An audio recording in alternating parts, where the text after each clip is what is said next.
Hey Maya, how you doing? All right, so I've got your work up here. A few slides with my presentation. Still need a bit more growth and reworking. I apologize for any gaps in information, blank page. It's a work in progress. I totally get that. Looking forward to the feedback. I'm going to give you some feedback on the layout and design of the actual process books itself, and then we'll take a look at the content and see where that can be improved. Go ahead and include my remaining additional work this week, a little bit closer to Wednesday. Okay, let's go ahead and take a look. Now, I got a bunch of windows open here, so there's a few different areas I want to show you. But right now, let's go ahead and start. I think the cover is really nice. Good job there. I'm going to just reduce that a little bit so we can fit that in the windows. Excellent job. It looks fantastic. So we jump into the actual design. I think right now, there's a lot. The character count here is really long. Definitely want to split that into two columns. Remember, optimal character counts is between 49 and 70 characters, 50 and 70 characters roughly. Anything exceeding that, you definitely want to think about two columns of type. I also noticed that there's a lack of there's a lack of consistency based on your typography. So take this typeface here is much smaller than this typeface here. Then we start getting into the bullet lists, and again, the character count's too long here. You only have one item on a page, we wouldn't necessarily include a bullet on it, right? Because bullets kind of separate and categorize, whereas there's only one element for inspiration, so I'm not so sure we need that bullet. Then we come into here, now we've got some more inconsistencies here as we're all left aligned here, right rag, and then we get to this page that's center aligned. So you want to be as consistent as possible in your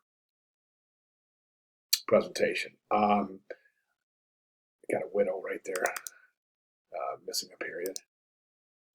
Now that we get into this, from this page on, we get a lot of different treatment of these kind of bullets and lists. Okay, so for example, this one, you've got the large one, Roman numerals. Then you come into these small letter I's and V's, and or 1, 2, 3, and then IV. Then over here, we kind of change that to straight bullet. Then over here, we have again straight bullet. Then over here, we kind of add different bullets. And then here we have even yet another configuration where we have capital numbers and then Roman numerals in the outlines. And then we have just straight numbers. What I'm getting at is you want to just keep as consistent as possible when you present this information, specifically in bullet format.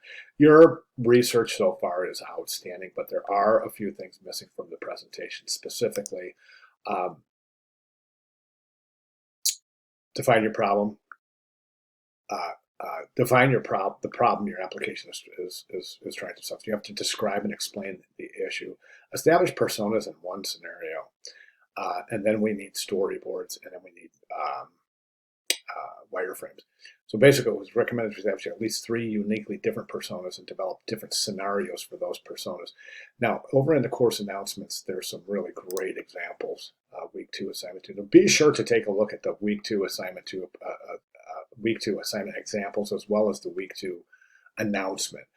And in those examples, here's a really, let me show you some really great examples. The treehouse example, that's the class example.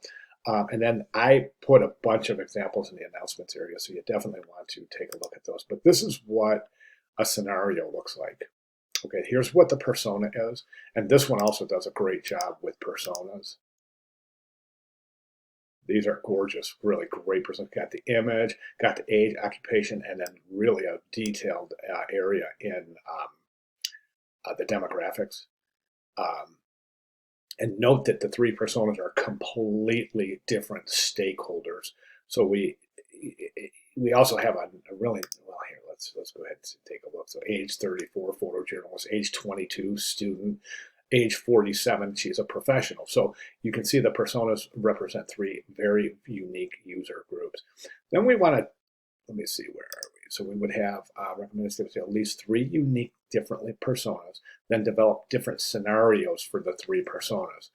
Okay, so you definitely want to work that into your presentation. Then you also want to include wireframes for all of your screens. Here's a great example of wireframes. So we need wireframes for all of the screens. And it's really, really important that we do that right now because we have to get into user testing next week. So we need wireframes, and then we would also need storyboards of the scenarios.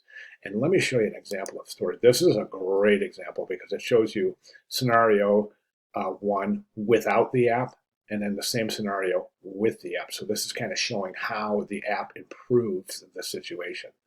Okay, so that's what we would need here. We would need to include your, I told you I have so many windows open, I'm getting confused. 3 uniquely different personas, scenarios for all 3 personas, wireframes for all screens, and then storyboards for the scenarios. Okay, now those would be due on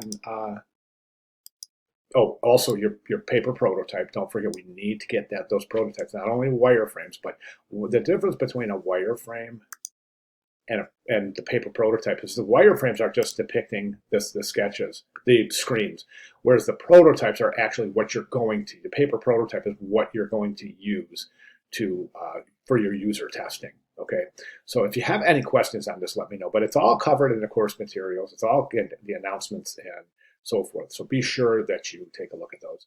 And if you have any questions at all, please let me know. All right, great. Thank you very much.